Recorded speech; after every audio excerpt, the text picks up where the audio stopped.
तो hello everyone, very good evening. आप सभी का स्वागत है पॉलिटेक्निक मार्ग पे। आई होप बच्चों आप सभी बहुत अच्छे होंगे और आप अपनी एंट्रेंस एग्जाम की जो प्रिपरेशन है उसको बखूबी कर रहे होंगे। तो बच्चों आज जो है हम आपके लिए लेके आए हैं आपके चैप्टर सेकंड का मैटर। मतलब जो हमारा केमिस्ट्री का चैप्टर सेकंड था उसमें हमें क्या पढ़ना है, मैटर के बारे में। तो चलिए बच्चों आज जो है हम देखते हैं मैटर के बारे में कि मैटर क्या होता है, फिर उसके स्ट्रक्चर के बारे में, उनके बारे में भी हम देख लेते हैं। तो जैसा कि आप देख रहे हैं कि हमारा जो फर्स्ट चैप्टर है वो मैटर, उसको हम क्या बोलते हैं। तो अगर हम बात कर रहे हैं मैटर की, तो मैटर को हम क्या बोलते हैं हिंदी में? द्रव्य। हम बात कर रहे थे कि द्रव्य क्या होता है मैटर आखिर। तो जब हम उसका इंट्रो देखेंगे ना, तो जैसे कि ब्रह्मांड में क्या हो गया, ब्रह्मांड मतलब अच्छा क्या, यूनिवर्स की हम बात करते हैं कि यूनिवर्स क्या है। यूनिवर्स का मतलब ये होता है कि सब कुछ, जैसे कि हम लोग हो गए, हमारी पृथ्वी हो गई, सन मून, एवरीथिंग जो भी है हमारा कहाँ पे, यूनिवर्स के अंदर ही है। तो यूनिवर्स जो के अंदर जो भी चीजें पाई जाती हैं ना, वो सब किससे बनी होती हैं, तो मैटर से बनी होती हैं। तो वो हमारा जो ब्रह्मांड है, यानी जिसको हम यूनिवर्स बोलते हैं, जहाँ पे हम रहते हैं, जैसा कि हमारा जहाँ पे घर है, हम अपने अगल बगल जिन भी चीजों को देखते हैं वो सब किससे मिलके बनी होती हैं, मैटर से बनी होती हैं मिलके। अच्छा, तो हम एक बार डेफिनेशन देख लेते हैं। यहाँ पे क्या लिखा है कि ब्रह्मांड दो अवयवों से मिलके बना होता है।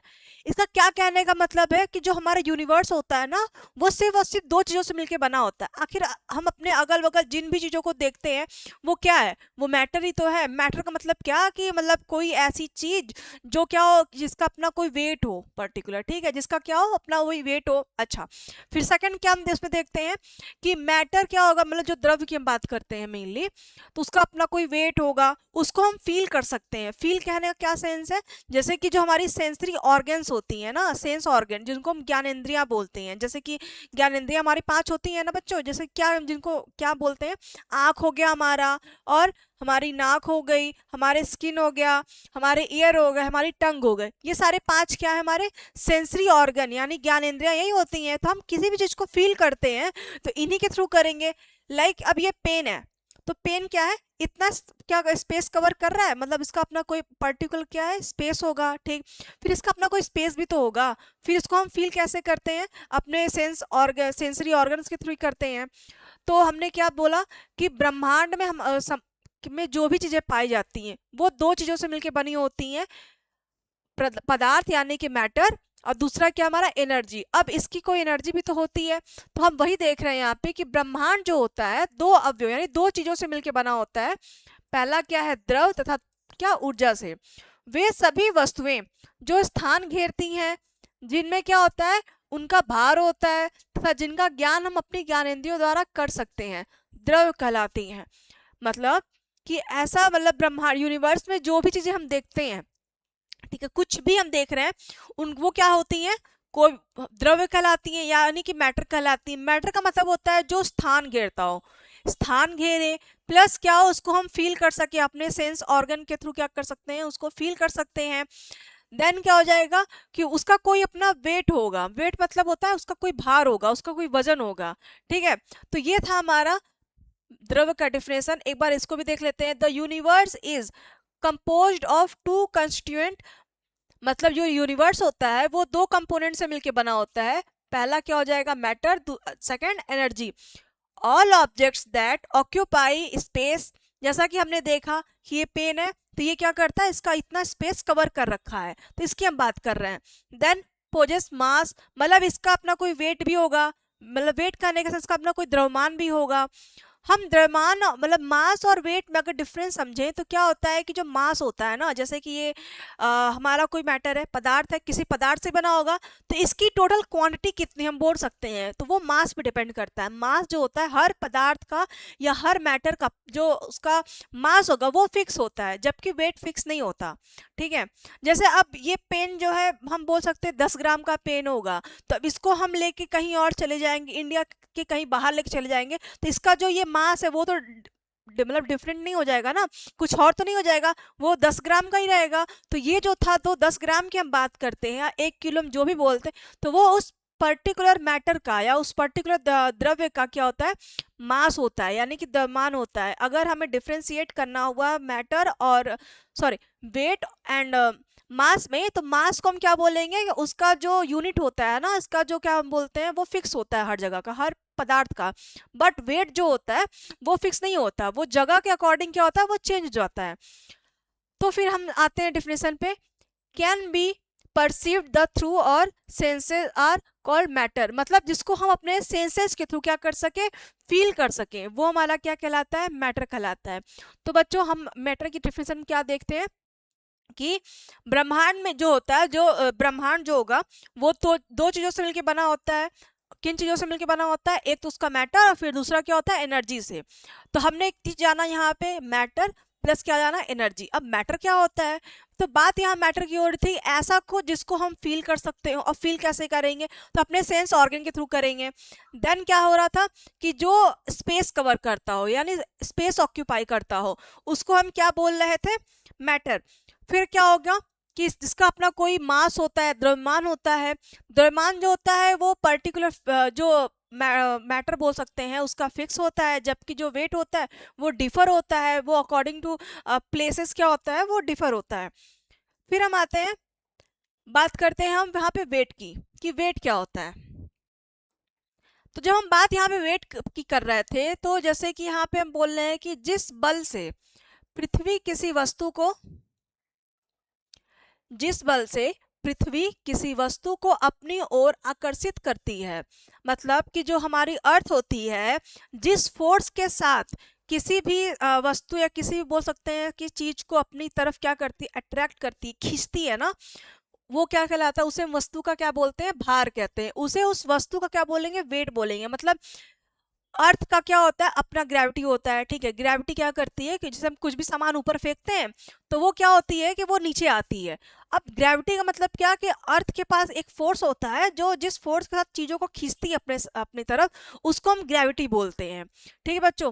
अब जैसे जो वो हमारा जो कोई भी सामान हो गया, जैसे ये पेन ही हो गया, मुंह हमने ऊपर फेंका, वो नीचे जिस स्पीड के साथ आ रहा है, तो वो जो खींचते हैं ना, जो फोर्स होता है खींचने का, उसको ही हम क्या बोल रहे हैं, उस वस्तु का क्या बोलते हैं, भार बोलते हैं। तो ये हमारा क्या हो गया कि जिस बल से पृथ्वी यानी अर्थ जो है हमारी किसी भी वस्तु को अपनी ओर क्या करती, अट्रैक्ट करती है, तो उस वस्तु का उसको क्या बोलते हैं, भार बोलते हैं। अच्छा, हमने जब भार की बात कर रहे हैं हम, तो अभी इससे पहले ही हमने जाना कि जो वेट होता है वो जगह के हिसाब से क्या होता है, वो भिन्न भिन्न होता है। जैसे हम इसको कैसे समझ सकते हैं, जैसे कि ये हमारा पेन है, ठीक है, इसका अपना कोई वेट होगा, जो मास होगा, ठीक है, तो इसका अपना वेट भी होगा। मतलब इसको हम ऊपर इस तरह से फेंकेंगे तो वो स्पीड के साथ गिरेगा भी। अब जरूरी तो नहीं है कि इसको हम इस जगह पे ऐसा कर रहे हैं तो हम मून पे लेके चले जाते हैं, ठीक है। अब मून पे भी इसको ऐसे ही हम उठा के ऊपर फेंकेंगे तो नीचे आएगी, तो इसी स्पीड के साथ आएगी, ये जरूरी तो नहीं है। क्योंकि ये जो हमारा वेट होता है वो उसके जस्ट इक्वल होता है, ग्रेविटी पे डिपेंड करता है कि ग्रेविटी कैसी है। अब यहाँ की ग्रेविटी जो है वो 9.8 मीटर पर सेकेंड होती है, ठीक है, लेकिन मून पे तो ऐसा कुछ नहीं होता है ना। तो इसी से हम बोल सकते हैं इसको कि जो हमारा वेट होता है वो जगह पे जगह जगह के अकॉर्डिंग क्या होता है, डिफर होता है। बट अगर इसी हम पेन को हम क्या करते हैं, जैसे हमने एग्जांपल क्या लिया वेट का, वेट की डिफिनेशन हमने क्या देखा था कि बल मतलब वो बल, ठीक है, वो बल का मतलब वो फोर्स, ठीक है, वो फोर्स की हम बात कर रहे थे। मतलब जिस फोर्स से क्या होता है, जो अर्थ होती है हमारी किसी भी सबस्टेंस को, किसी भी वस्तु को अपनी ओर क्या करती है, अट्रैक्ट करती है, तो उस वस्तु का क्या उसको बोलते हैं, हम वेट बोलते हैं, ठीक। इतना हमें क्लियर हो गया। देन क्या था, इसका मान पृथ्वी के विभिन्न स्थानों पर भिन्न होता है। इस लाइन का कहने का क्या मतलब था कि जगह चेंज होते ही उस वस्तु का हम बोल सकते हैं कि जरूरी नहीं फिक्स ही हो, ठीक है। अगर जगह चेंज हो रही है तो मे भी उसका वेट जो है वो चेंज हो जाए। अब फिर हम इसको भी देख लेते हैं, the force with which the earth attracts an object toward itself is called the weight of the object. मतलब कि वो फोर्स, वही वाली बात हो गई कि वो जो ऐसा फोर्स जिसमें जो अर्थ होती है किसी भी सब्सटेंस को अपनी ओर जिस स्पीड के साथ क्या होती है, अट्रैक्ट करती है, ठीक है, तो उस वस्तु का हम उसको क्या बोल देते हैं, भार बोल देते हैं। It values varies at different location on the earth. मतलब ये जो है वेरी करता है, इसका जो मान होता है हम बोल सकते हैं वो वेरी करता है वो क्या होगा, लोकेशन के हिसाब से क्या होगा, अर्थ पे वो डिफर करता है। जैसे हम बात कर रहे थे, एग्जांपल हम लेते हैं क्रिकेट की, हम बात करते हैं एग्जांपल, अगर हमें लेना ही हुआ तो हम क्रिकेट की लेते हैं। जैसे प्लेयर जो है कोई जो है अर्थ पे क्या हुआ, वो उस बॉल का, अगर हम इस वेट की हम बात कर रहे हैं, उसका मास की अगर बात करेंगे, मान लो 1 किलो की, आप बोल सकते हैं कि 100 ग्राम की बॉल हुई, ठीक है, 100 ग्राम की बॉल हुई, फिर उसको उसने हिट किया, तो जो बॉल ऊपर जाती, जब नीचे आती है, तो उसका स्पीड जो है बहुत स्पीड में नीचे आती है, इतना में क्लियर हो गया। बट प्लेयर वही सेम है, बॉल भी वही 100 ग्राम की ही है। अगर उसी बॉल को हम ले जाके मून पे या स्पेस में ले जाके हम उसको अगर हिट करते हैं, तो क्या होगा, प्लेयर हमारा सेम है, फिर क्या हुआ, बॉल भी सेम है, वही 100 ग्राम का, उसका मास सेम है, ठीक है। बट हम यहाँ पे वेट की बात कर रहे थे ना, वेट का मतलब क्या था यहाँ पे, जैसे ऊपर जाने के बाद जिस स्पीड के साथ हमारा कोई भी सबस्टेंस नीचे आ रहा होता है, जो ग्रेविटी उसको खींच रही होती है, उसको ये उस वस्तु का बोलते थे वेट। तो जैसे अब हमने क्या किया कि मून पे हम ले जाके उसको हम हिट किया, जब प्लेयर ने क्या किया कि हिट किया बॉल को, प्लेयर सेम है, फिर से हम जान लेते हैं, और बॉल भी हमारा वही 100 ग्राम का ही है। फिर यहाँ पे हमने देखा क्या कि जो बॉल है वो बहुत ही स्लो आ रही है। क्यों आ रही है, क्योंकि हमारा वहां पे ग्रेविटी चेंज हो गया ना, ठीक है। तो जब ग्रेविटी चेंज हुई तो क्या हुआ, वेट भी चेंज हो गया। क्योंकि हम देखते हैं कि जो हमारी ग्रेविटी होती है, gravity just equal to wait,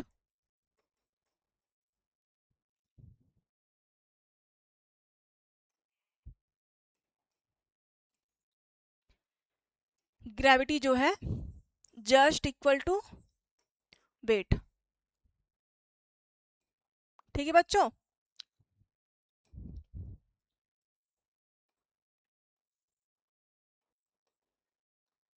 मतलब अगर ग्रेविटी को हम क्या करते हैं, बढ़ाएंगे, तो हमारा वेट भी क्या होगा, ज्यादा होगा। अगर ग्रेविटी जिस स्पीड के साथ वो खींचती है, अगर स्पीड बहुत ज्यादा होगी, जैसे कि ग्रेविटी अर्थ की क्या होती है, अप्रोक्स हम बोल सकते हैं 9.8 मीटर पर सेकेंड, ये हमें पता है। मतलब अप्रोक्स कितनी होती है, 9.8 मीटर पर सेकेंड के स्पीड से क्या होती है, कोई भी ऑब्जेक्ट जो होती है वो उतनी स्पीड के साथ आती है अर्थ पे, ठीक है। बट मून पे क्या है, ग्रेविटी जो होती है थोड़ी कम होती है, ठीक है। अर्थ के कंपैरिजन में तो कमी होगी ना, तो फिर क्या होगा कि वहां पे अगर हम किसी ऑब्जेक्ट को फेंकते हैं तो वो उतनी स्पीड के साथ नीचे नहीं आती है।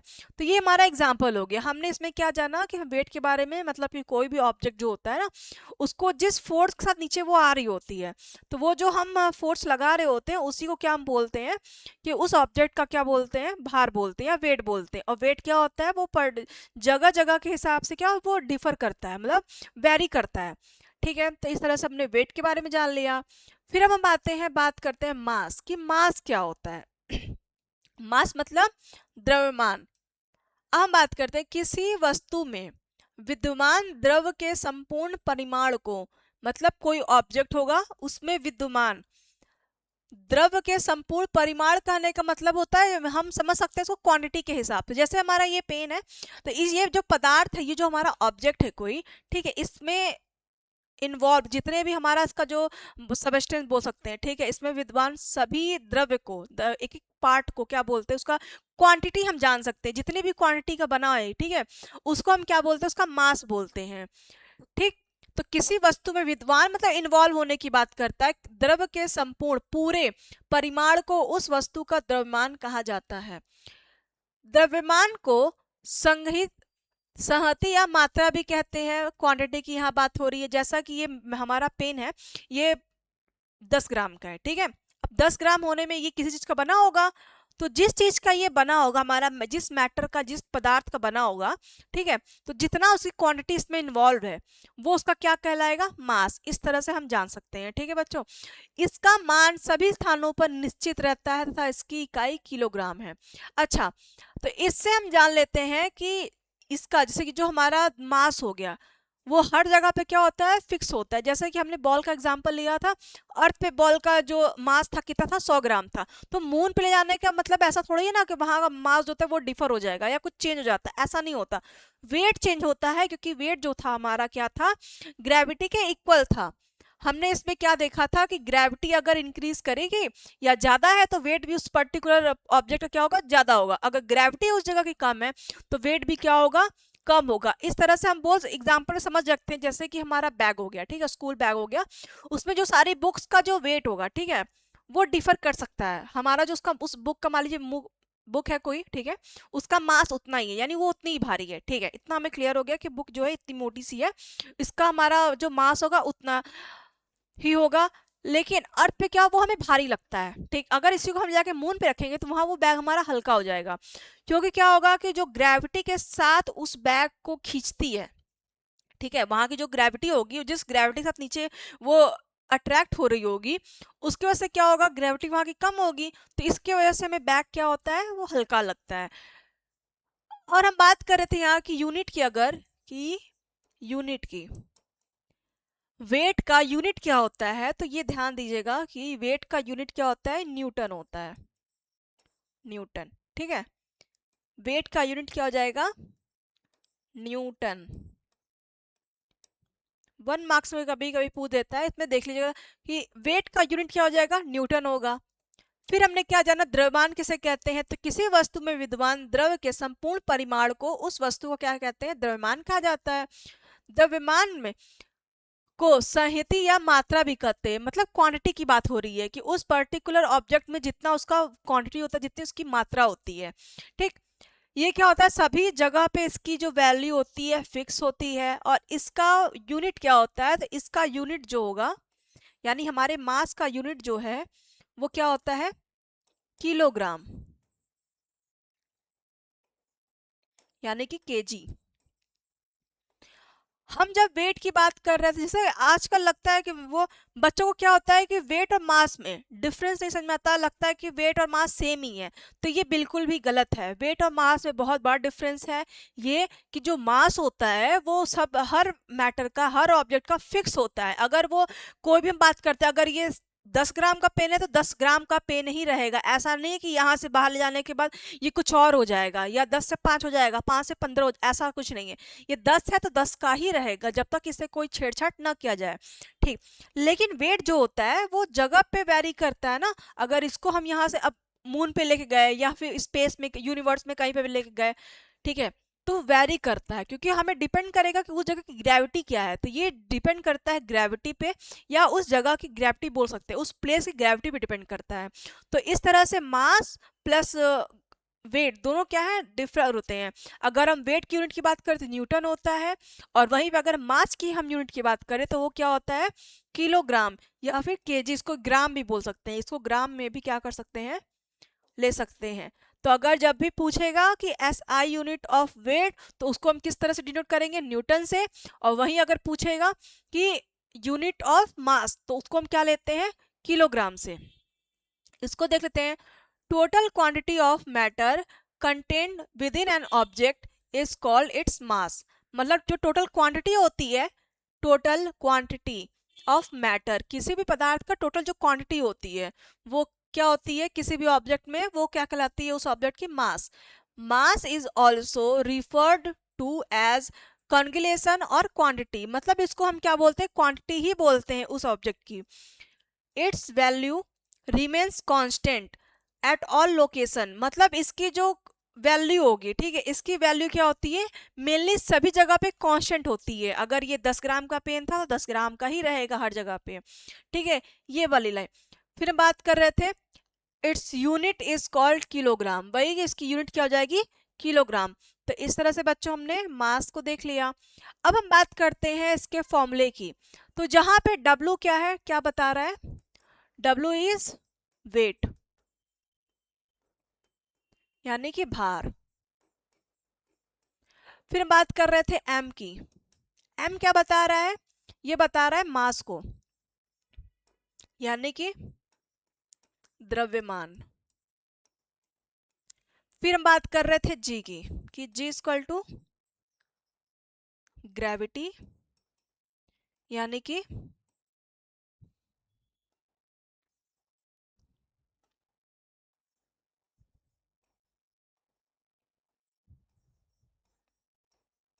गुरुत्वीय त्वरण।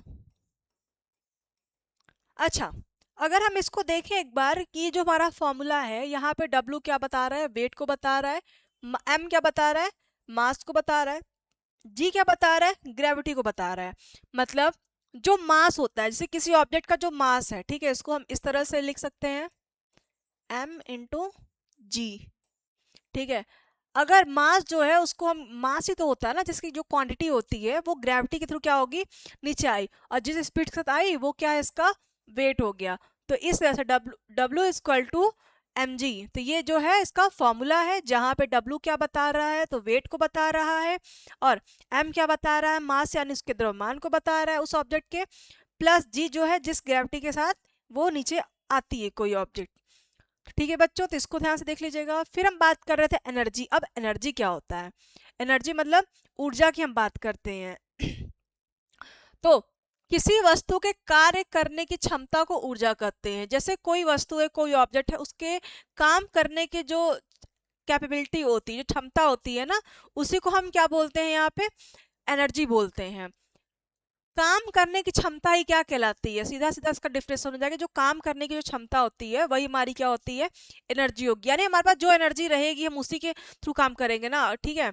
तो वही हो गया कि काम करने की क्षमता ही होगी एनर्जी। ऊर्जा का ना तो भार होता है और ना ही आकार।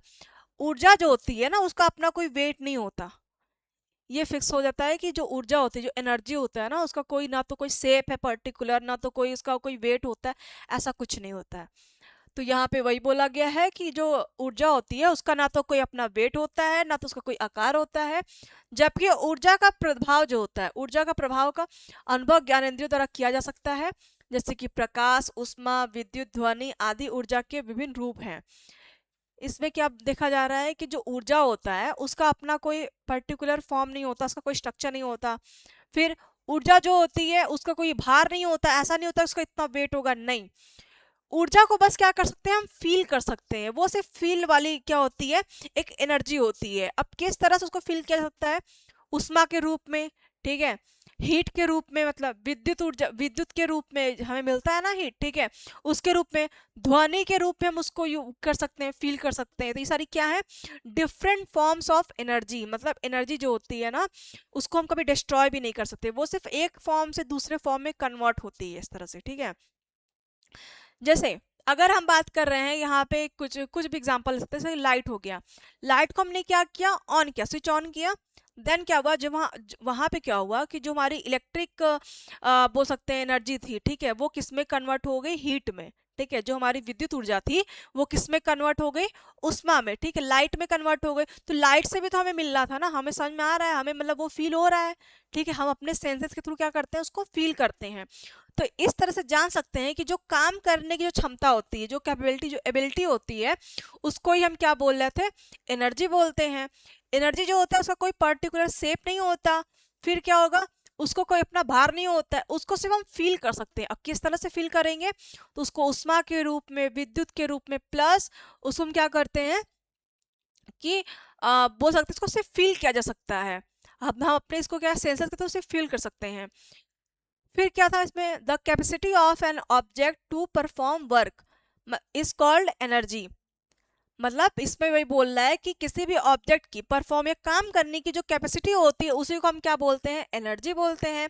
Energy posses neither weight not shape. मतलब एनर्जी जो होती है ना तो वो क्या कर, शेप को क्या करती है, कंटेन की हुई थी, ना तो उसका अपना कोई शेप होता है, ना तो उसके पास अपना कोई वेट होता है। However, the effect of energy can be perceived through the senses like light, heat, electricity, sound, etc. ठीक है, मतलब इसको सिर्फ हम फील कर सकते हैं, ठीक है, किस अपने सेंसेस के थ्रू क्या करते हैं, इसको सिर्फ हम फील कर सकते हैं। अब वो क्या हो सकती हैं चीजें, लाइट हो गया हमारा, हीट हो गया, इलेक्ट्रिसिटी, साउंड, ये सब। और ये क्या है, सारे डिफरेंट फॉर्म्स ऑफ एनर्जी। तो इस तरह से हमने जाना एनर्जी के बारे में। एनर्जी को हम ई से शो करते हैं, ठीक है बच्चों। और अगर हम यूनिट की बात करेंगे कि एनर्जी की यूनिट क्या होती है, तो एनर्जी की यूनिट जो होती है वो जूल होती है, जिसको कि हम जे से डिनोट करते हैं, जूल, ठीक है। यहाँ पे क्या हो गया, इसकी यूनिट क्या होगी, जूल, जिसको कि हम जे से डिनोट करते हैं। ये हमारा हो गया एनर्जी। अब हम बात करते हैं relation between mass and energy, यानी कि द्रव्यमान तथा ऊर्जा में संबंध क्या है। अब हम आते हैं, हमने क्या पढ़ लिया अभी तक? हमने मैटर के बारे में जान लिया, मैटर क्या होता है। देन हमने क्या देखा कि मास प्लस वेट क्या है, उसमें डिफ्रेंशिएट कर लिया। हमने एनर्जी के बारे में जान लिया, डिफरेंट फॉर्म्स ऑफ एनर्जी के बारे में देखा। फिर हम बात करते हैं, हमारा आज का ये जो टॉपिक है द्रव्यमान तथा ऊर्जा में संबंध के बारे में देखते हैं। क्या होता है द्रव्यमान? द्रव्यमान के बारे में हमें पता है कि किसी भी ऑब्जेक्ट की जो पूरी क्वांटिटी होती है, ठीक, टोटल क्वांटिटी ऑफ उस particular object known by mass. फिर एनर्जी क्या थी कि किसी भी ऑब्जेक्ट की जो काम करने की जो कैपेबिलिटी थी, ठीक है, कैपेसिटी थी, उसको हम क्या बोलते थे? एनर्जी बोल रहे थे। अब दोनों में डिफरेंस क्या है? तो सबसे पहले तो ये जान लीजिए ना, इसको सबसे पहले किसने बताया? तो आइंस्टाइन जो थे, इन्होंने इसके बारे में, या इसका जो हम फॉर्मूला था,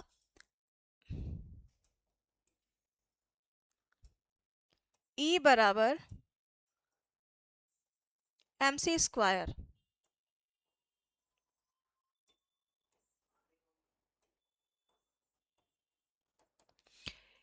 E=mc² जो है, ये फॉर्मूला किसने दिया था या इसके बारे में किसने बताया? आइंस्टाइन ने बताया। ठीक बच्चों, इसमें जो E है वो एनर्जी को बता रहा है, जहां पे जो M है वो खर्च जो द्रव्यमान था, ठीक है, जो खर्च द्रव्यमान था उसके बारे में, प्लस जो C है वो स्पीड ऑफ लाइट है। तो इसमें क्या देखा गया कि आइंस्टीन के अनुसार यदि द्रव नष्ट होता है, अगर उन्होंने क्या बताया कि अगर कोई मैटर, ठीक है, कोई भी ऑब्जेक्ट है, उसका जो मास है अगर वो नष्ट हो रहा है या टूट रहा है वो, ठीक है, तो क्या होगा?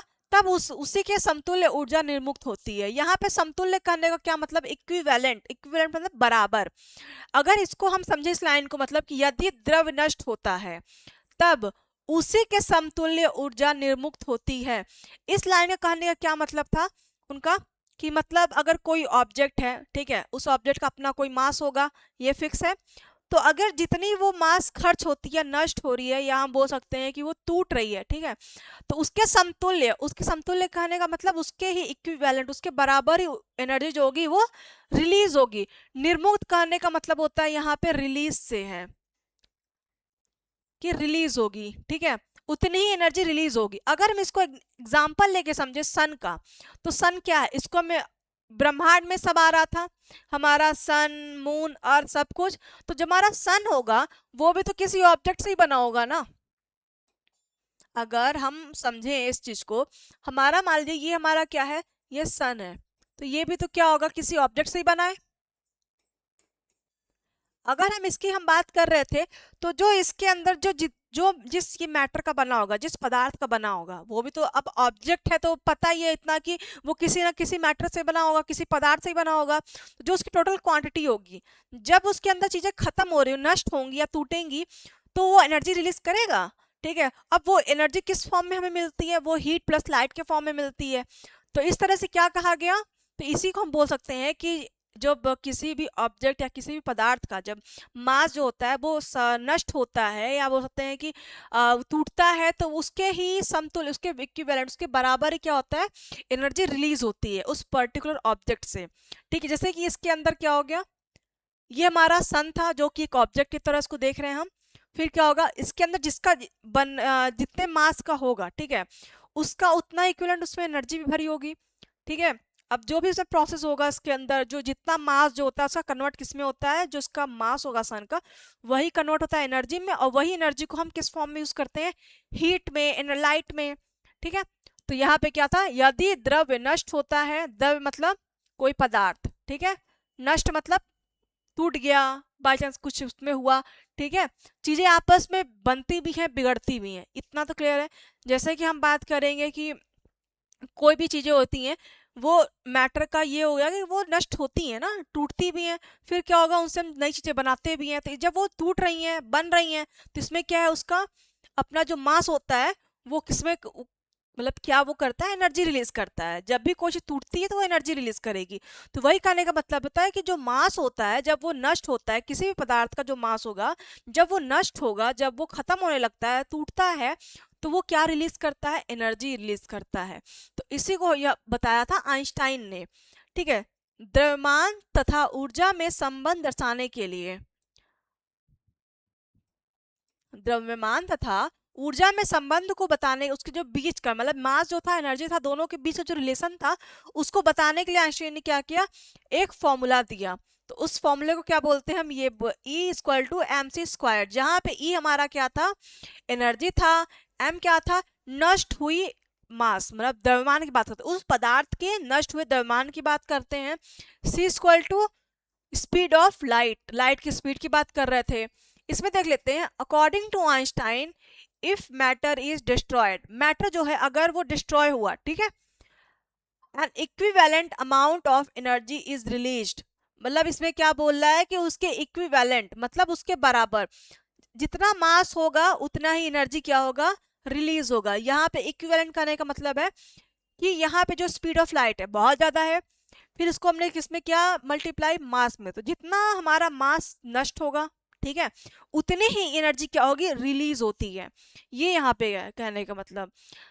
To demonstrate the relationship between mass and energy Einstein provided an equation, मतलब इसमें क्या बोल रहा है कि जो रिलेशनशिप था उसको समझाने के लिए, मास और एनर्जी का उसको समझाने के लिए आइंस्टाइन ने क्या किया, एक इक्वेशन दिया। वो इक्वेशन क्या था, E equal to M C square, मतलब जहां पे E जो है वो क्या है, एनर्जी को बता रहा, मतलब ऊर्जा को बता रहा। फिर M क्या है, डिस्ट्रॉयड मास ऑफ मैटर, मतलब किसी भी मैटर का या बोल सकते किसी भी द्रव का डिस्ट्रॉय मतलब नष्ट हुई ऊर्जा। फिर यहाँ पे C क्या है, जो है वो speed of light, speed of light, जहां पे इसकी यूनिट अगर देख लेंगे तो वो हो जाएगी 8 इंटू 10 के पावर 3 पॉइंट,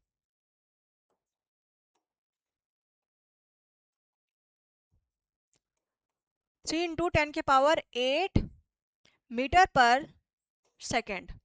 तो ये थी इसकी यूनिट, ठीक है, यानी जो स्पीड ऑफ लाइट जो है उसको मेजर करेंगे तो कितने में होगा, 3 इंटू 10 के पावर 8 मीटर पर सेकेंड। इस तरह से E क्या था, यहाँ पे एनर्जी की बात कर रहे थे, M क्या था, डिस्ट्रॉयड मास था यानी नष्ट हुई द्रव्यमान की बात कर रहे थे। C क्या है, स्पीड ऑफ लाइट, यानी कि अगर द्रव्यमान जितना हाई होगा, जितना ज्यादा नष्ट होगा, जितना ज्यादा उसमें क्या होगा, टूटेगा, उतना ही एनर्जी क्या होगी, रिलीज होगी। क्योंकि यहाँ पे क्या है, ये एनर्जी जो है स्पीड ऑफ लाइट या लाइट की स्पीड बता रहा है।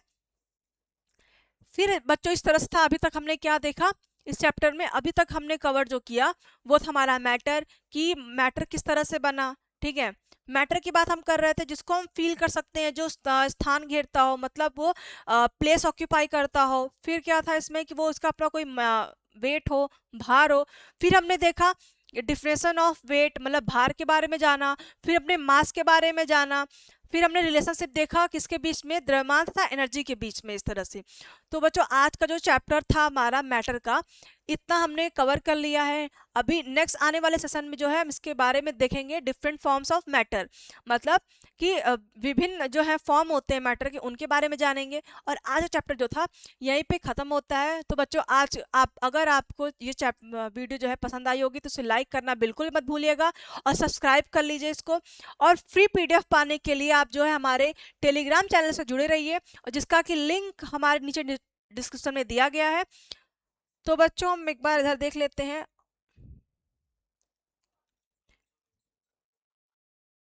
जो बच्चे अभी तक हमारे चैनल से नहीं जुड़े हैं वो जल्द से जल्द जुड़िए। आपके जो रेगुलर क्लासेस है वो स्टार्ट हो चुकी हैं, जिसमें हमने फर्स्ट चैप्टर जो है वो कंप्लीट भी कर लिया है और सेकंड चैप्टर आपका स्टार्ट हो गया है। तो बच्चों आप जल्द से जल्द अब जो है जुड़िए हमारे चैनल से, और अधिक जानकारी के लिए आप हमसे इस नंबर पे कांटेक्ट कर सकते हैं।